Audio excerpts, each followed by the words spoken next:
Praise the lord. ఈరోజు మీకోసం జీవముగల దేవుని మాట తిమోతికు రాసిన 2వ పత్రిక 4వ అధ్యాయము 16వ వచనము. నేను మొదట సమాధానము చెప్పినప్పుడు ఎవడూ నా పక్షము నిలవలేదు, అందరూ నన్ను విడిచిపోయిరి, ఇది వారికి నేరముగా ఎంచబడకుండునుగాక.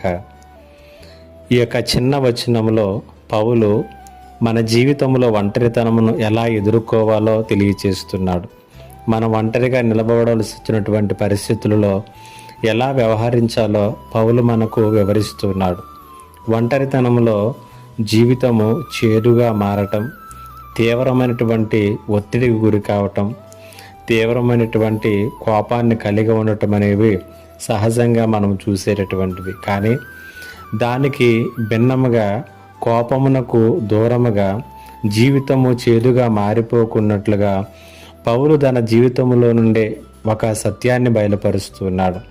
తిమోతికు రాసిన 2వ పత్రిక 4వ అధ్యాయం 16వ వచనంలో పౌలు అన్నాడు, నేను ఒకానొక దినమున ఒంటరిగా నిలవవలసి వచ్చింది, అందరూ నన్ను విడిచిపోయారు అనేటువంటి మాట చేత ఇక్కడ పౌలు మాట్లాడుతూ ఉన్నాడు. ఆ సమయంలో పౌలు ఒంటరిగా నిలవబడవలసి వచ్చింది, అందరూ ఆయన్ని విడిచిపోయారు. దానికి ఆయన కోపాన్ని తెచ్చుకోలేదు, లేకపోతే తన జీవితం అంతటినీ కూడా చేదుగా మార్చుకోవటానికి అవకాశం ఇవ్వలేదు. కానీ ఆ సమయంలో విశ్వాస నేత్రాలతో దేవుని వైపు నాకు చూచాడు, విశ్వాసముతో ప్రార్థన చేశాడు. ఈ మాటలు వింటున్నటువంటి నీ జీవితంలో కూడా ఒకవేళ నీవు ఉన్నటువంటి పరిస్థితులలో ఒంటరిగా ఉన్నావేమో, అందరూ నీకు దూరముగా ఉండవచ్చు, అందరూ నిన్ను దూరం కూడా పెట్టవచ్చు.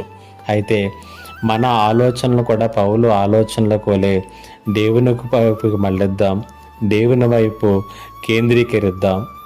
ఆ రీతిగా ఒంటరితనాన్ని జయించి జీవితము చేదుగా మారిపోకుండా మన జీవితాలని తీర్చిదిద్దుకుందాం. పరిశుద్ధాత్మ దేవుడు తన కృపను మీకు అనుగ్రహించునుగాక.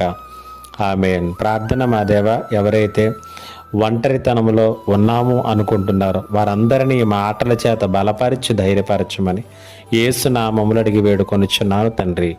ఆమేన్.